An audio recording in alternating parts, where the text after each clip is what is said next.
Assalamualaikum warahmatullahi wabarakatuh. Alhamdulillah hari ini kita bisa berjumpa lagi dengan Bu Ila. Hari ini kita akan belajar matematika, yaitu tentang operasi hitung bilangan. Dalam operasi hitung bilangan itu ada bermacam-macam, ada penjumlahan bilangan, ada pengurangan bilangan, ada perkalian bilangan, dan juga ada pembagian bilangan. Nah, untuk kali ini kita akan belajar tentang penjumlahan bilangan. Nah, pernahkah kalian berbagi dengan orang lain, berinfak atau bersedekah? Nah, dalam pandangan manusia, saat kita berinfak atau bersedekah, maka harta kita akan berkurang. Dalam Al-Quran surat Al-Baqarah ayat 245, Allah Subhanahu wa Ta'ala berfirman, yang artinya, siapakah yang mau memberi pinjaman kepada Allah, pinjaman yang baik, atau menafkahkan hartanya di jalan Allah, maka Allah akan memperlipat gandakan pembayaran kepadanya dengan lipat ganda yang banyak. Dan Allah menyempitkan dan melapangkan rezeki, dan kepadanya lah kamu dikembalikan. Ternyata saat kita berbagi, berinfak atau bersedekah, harta kita tidak berkurang, tapi justru akan bertambah.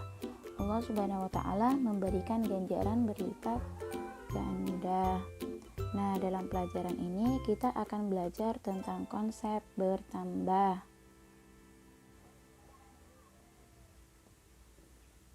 Dalam penjumlahan bilangan, ada sifat-sifat operasi hitung penjumlahan.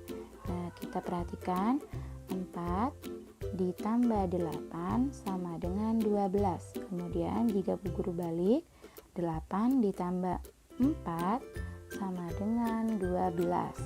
Maka hasilnya sama. Kemudian yang selanjutnya adalah 7 ditambah 9 sama dengan 16. Jika dibalik, 9 ditambah 7 sama dengan 16. Hasilnya akan tetap sama. Nah, jika angka-angka pada penjumlahan itu dibolak-balik, maka hasilnya akan tetap sama. Jadi kesimpulannya adalah operasi hitung penjumlahan mempunyai sifat pertukaran atau komutatif. Untuk selanjutnya, 42 ditambah 0 sama dengan 42. Jadi, angka berapapun yang ditambahkan dengan 0, maka hasilnya adalah angka itu sendiri. 0 ditambah 63 sama dengan 63. Jadi, kesimpulannya operasi hitung penjumlahan mempunyai sifat identitas. Menjumlahkan dua bilangan tanpa teknik menyimpan. Tahukah kalian bagaimana cara menjumlahkan dua bilangan? Perhatikan, Bu Guru di sini punya angka 516 dan 1463. Akan Bu Guru jumlahkan bagaimana caranya ya? Nah, yang pertama, kita susun kedua bilangan tersebut sesuai dengan nilai tempatnya. Satuan dengan satuan, puluhan dengan puluhan, ratusan dengan ratusan, dan ribuan dengan ribuan. Langkah yang kedua, jumlahkan satuannya. 6 ditambah 3 sama dengan 9. Kemudian kita tulis hasilnya lurus dengan satuan. Kemudian jumlahkan puluhannya. 1 ditambah 6 sama dengan 7. Kemudian hasilnya diletakkan di puluhan. Jumlahkan ratusannya. 5 ditambah 4 sama dengan 9. Letakkan hasilnya di ratusan. Kemudian jumlahkan ribuannya, karena di situ yang di atas kosong, maksudnya tidak ada angkanya, maka dianggapnya adalah 0. 0 ditambah 1 sama dengan 1. Kemudian hasilnya diletakkan di ribuan.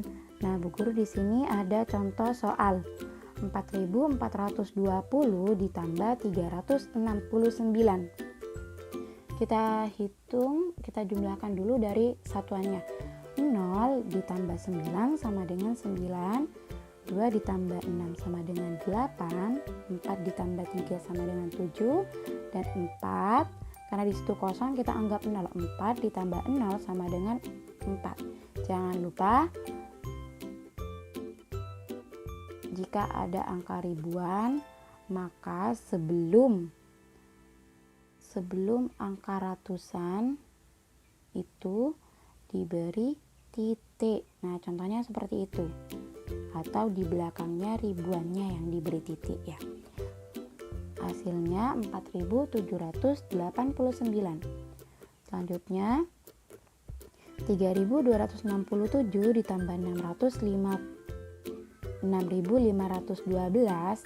maka hasilnya kita jumlahkan dari satuannya dulu, kemudian puluhannya, kemudian ratusannya, kemudian adalah ribuannya. Nah, selanjutnya menjumlahkan dua bilangan dengan teknik menyimpan. Bagaimana jika hasil penjumlahan dua angka sama dengan 10 atau lebih dari 10? Nah, kita lihat ya. 1517 ditambah 1468. Bagaimana ya caranya ya? Cara yang pertama sama seperti yang tadi, kita jumlahkan satuannya terlebih dahulu. 7 ditambah 8 sama dengan 15. Maka tidak ditulis 15. Tapi yang kita tulis hanya angka satuannya saja. Angka satuan dari 15 adalah angka 5. Kita tulis. Untuk angka satunya kita letakkan di puluhan atau kita simpan. Nah, seperti itu. Untuk selanjutnya jumlahkan puluhannya. Jadi yang kita jumlahkan yang kita simpan tadi dulu. 1 ditambah 1 ditambah 6 sama dengan 8. Kemudian hasilnya lurus dengan puluhan. Jumlahkan ratusannya. 5 ditambah 4 sama dengan 9. Kemudian hasilnya diletakkan di ratusan. Jumlahkan ribuannya. 1 ditambah 1 sama dengan 2. Kemudian hasilnya juga diletakkan di lurusnya ribuannya. Menjumlahkan 3 bilangan. Dalam menjumlahkan 3 bilangan di sini ada 2 cara. Cara yang pertama adalah menjumlahkan langsung ke 3 bilangan dengan menyusunnya ke bawah. Contohnya seperti ini. Ya, cara yang kedua adalah menjumlahkan 2 bilangan dulu, lalu hasilnya ditambahkan dengan bilangan yang ketiga. Jadi kita hitung 2 bilangan dulu. Kemudian setelah hasilnya sudah diketahui, maka hasilnya ditambahkan dengan bilangan yang ketiga. Seperti itu. Hasilnya sama ya. Jadi boleh menggunakan cara yang pertama, boleh menggunakan cara yang kedua. Nah, untuk selanjutnya adalah soal cerita penjumlahan. Nah, dalam menyelesaikan soal cerita ada tahapan-tahapannya. Yang pertama, diketahui. Menuliskan informasi apa saja yang diketahui dari soal. Kemudian ditanya. Menuliskan kalimat pertanyaan tentang apa yang ditanyakan di soal. Yang ketiga, jawab. Menuliskan kalimat matematika atau cara menyelesaikan soal. Yang keempat, kesimpulan, bisa ditulis jadi. Menuliskan jawaban dari pertanyaan yang telah ditulis pada tahapan ditanya. Nah, di sini Bu Guru ada contoh. Hari ini Pak Amin membagikan 1.250 nasi bungkus kepada tetangganya. Kemarin Pak Amin membagikan 750 nasi bungkus kepada anak-anak yatim. Berapa jumlah seluruh nasi bungkus yang dibagikan Pak Amin? Jadi kita mengerjakannya dengan cara yang tadi, kita tulis dulu diketahui. Apa yang diketahui dalam soal itu? Nah, jumlah nasi bungkus yang dibagikan hari ini sama dengan 1.250, kemarin sama dengan 750. Kemudian ditanya. Ditanya itu adalah pertanyaannya ya. Berapa jumlah seluruh nasi bungkus yang dibagikan Pak Amin? Kemudian dijawab. 1.250 ditambah 750 sama dengan 2.000.